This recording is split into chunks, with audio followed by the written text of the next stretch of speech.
Whispers in the Attic. In a small town nestled between misty mountains, there stood an old, decrepit mansion that loomed over its surroundings like a brooding specter. Locals whispered of its haunted past, tales of tragedy and despair that echoed through the halls like ghostly whispers. One stormy night, a young couple seeking shelter stumbled upon the mansion and decided to take refuge within its walls. As they explored the dimly lit corridors, they were consumed by an eerie sensation that they were not alone. Their unease grew as they climbed the creaking stairs to the attic, where they discovered an old chest tucked away in the shadows. With trembling hands, they lifted the lid and uncovered a collection of yellowed letters and faded photographs. As they began to read, they were transported back in time to a dark chapter in the mansion's history. They learned of a young girl who had once lived in the attic, hidden away from the world by her cruel parents. Lonely and afraid, she had spent her days listening to the whispers of the house, until one fateful night when she vanished without a trace.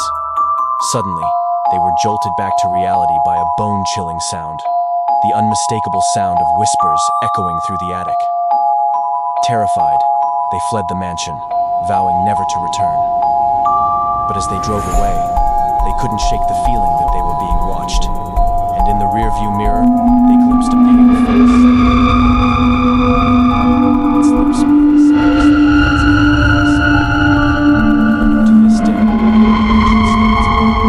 the silent sentinel guarding its dark secrets.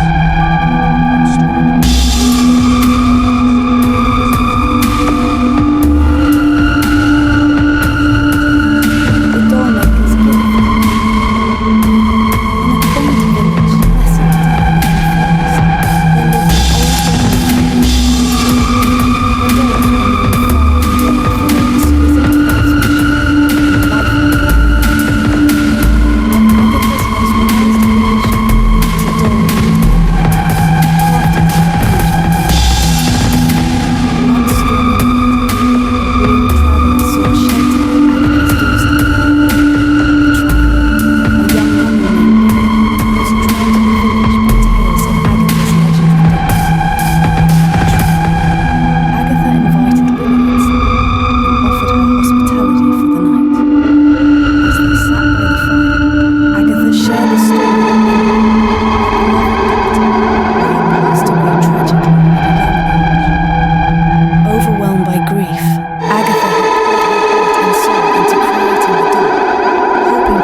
Of her daughter's essence within its porcelain form.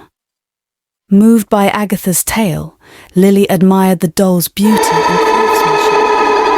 But as the night wore on, she began to notice something unsettling about Emily.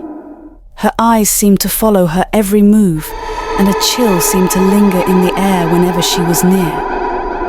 Unable to shake the feeling of unease, Lily feigned exhaustion and retired to bed.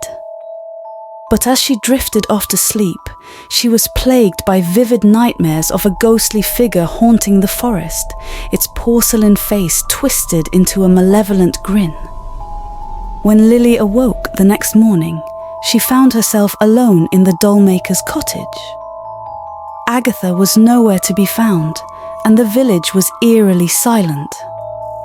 Determined to unravel the mystery, Lily ventured into the forest, guided by a sense of dread that seemed to grow stronger with each step. Finally, she stumbled upon a hidden clearing deep within the woods, where she discovered Agatha kneeling before a makeshift shrine adorned with candles and flowers. At the center of the shrine lay Emily, her porcelain face contorted in anguish as if trapped in a perpetual state of torment. With a sinking heart, Lily realized the truth. Emily was more than just a doll. She was a vessel for Agatha's grief and longing, a twisted reflection of her desperate desire to hold on to the past. And now, her restless spirit threatened to consume them both. In a moment of clarity, Lily reached out to Agatha, offering her forgiveness and release from her burden of grief. As they embraced, a brilliant light engulfed them, illuminating the clearing with a warm, ethereal glow. When the light faded, Emily lay motionless at their feet, her porcelain form shattered into 1,000 pieces. But in its place stood Agatha and Lily, their hearts lighter than they had been in years. As they made their way back to the village, the forest seemed to sigh with relief. Its haunted secrets lay to rest at last. And though Agatha's cottage stood empty, its windows dark and